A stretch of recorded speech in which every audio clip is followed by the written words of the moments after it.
Welcome to Inside the Music. Peg Delaney, a Capital Region treasure, has been on the vanguard of women in jazz. A formidable pianist, an accomplished composer, arranger, author, and teacher, she is a true trailblazer, fronting her own ensemble for decades. Peg plays sophisticated jazz drawn from American, Latin, and Brazilian idioms. She is a two-time recipient of the New York State Council for the Arts Meet the Composer Award and has worked with jazz greats like Sheila Jordan, Jay Clayton, and horn players like Nick Brignola, Jim Hines, and Leo Russo. Peg brings a wealth of experience to performing and composing. Her muse is her family, and her compositions evoke joy and pathos, humor and warmth. In essence, she captures the soul of her muse. We are delighted that she has agreed to participate in Inside the Music, and we are sure that her insights will enhance your next jazz listening experience. Hi, my name's Peg Delaney. I've been asked by the Capital District Jazz Society to talk about my career as an accompanist for singers. And I have worked with some of the best in this Capital District area. So as an accompanist, I come with a certain set of skills. I do have a degree in music. I have a Bachelor of Arts in Theory and Composition. I did a lot of self-teaching. Learning how to read through chord changes and through all those fake books. I have the greatest respect for singers. I love working with singers, mainly because they bring they bring the song to a different level for the audience that you wouldn't get if it was just an instrumental. They enhance the song with the lyrics. So very often a singer will bring a song to me and say, I want to learn this song and what key should I put it in? So I have to know the singer's range, what their low note and high note is, and I have to take a look at the song to know if it's, where the low notes and high notes are, and then I have to place the song in the best key possible for them.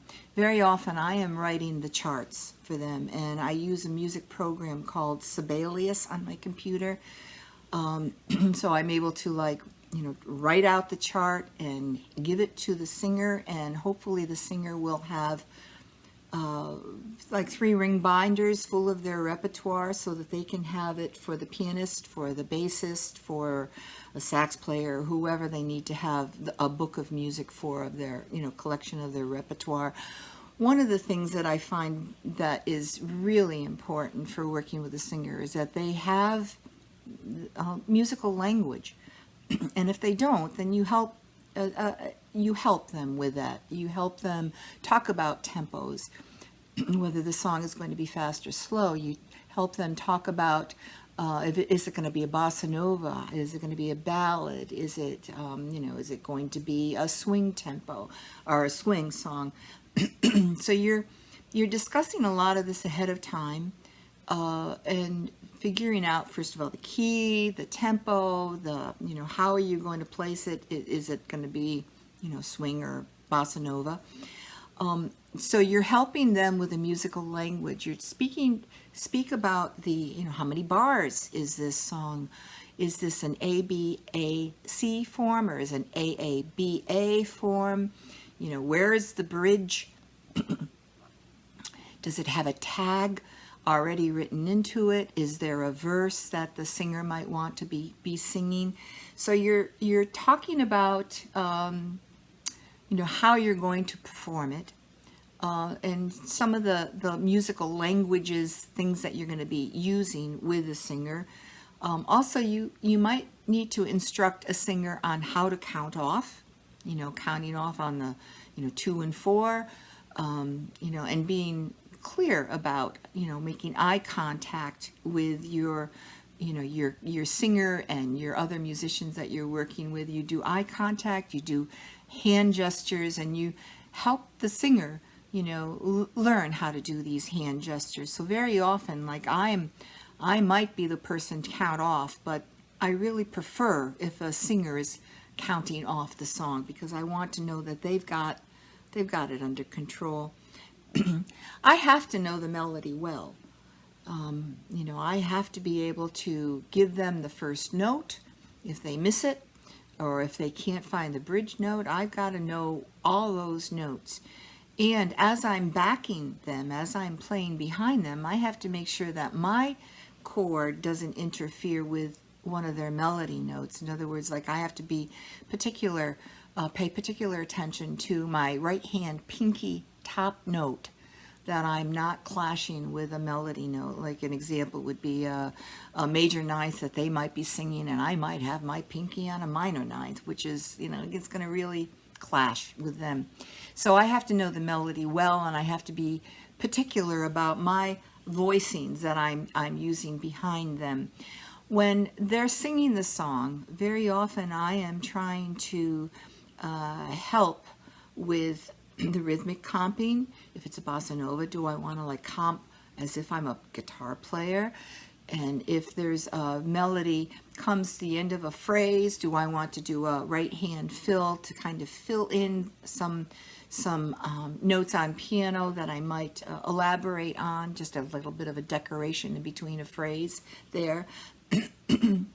So I am helping the singer to get through the song. I have to make sure that my intro is good so that they can hear the tonality.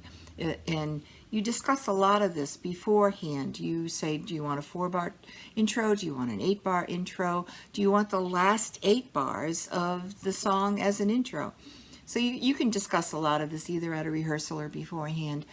But make sure that your intro is not so out of context so that the singer can't hear the tonality. They've got to be able to hear the tonality to be able to come in on time with the right notes.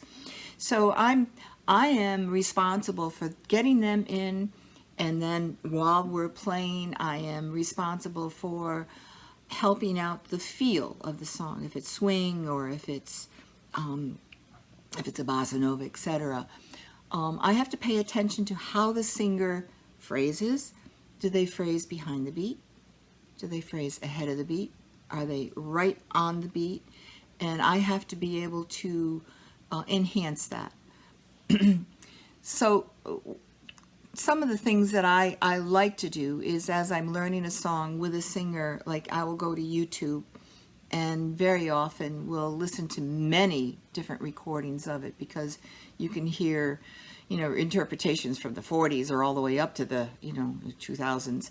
Of a song. You can hear it in, by Rosemary Clooney, or you can hear it by, Tierney Sutton. You can hear it by all sorts of people on YouTube. It's a wonderful thing, and you can hear how the the pianist is playing. And very often I take my cues from that. I listen very hard to some of the greatest accompanists. Shirley Horn is a singer and pianist. Sarah Vaughan, singer and pianist. Blossom Dearie, singer and pianist.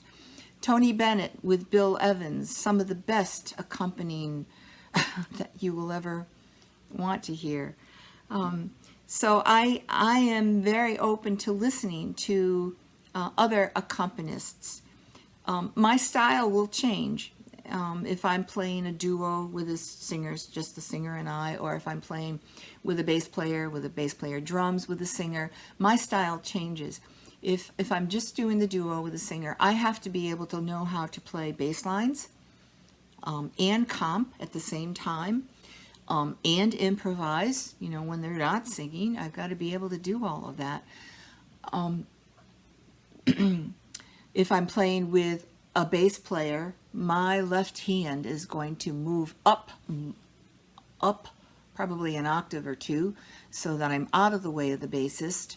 And very early on, I had a book by John Mehegan, volume 4, where he kind of cataloged he did a study of the Bill Evans left hand voicing. So I practiced those a lot.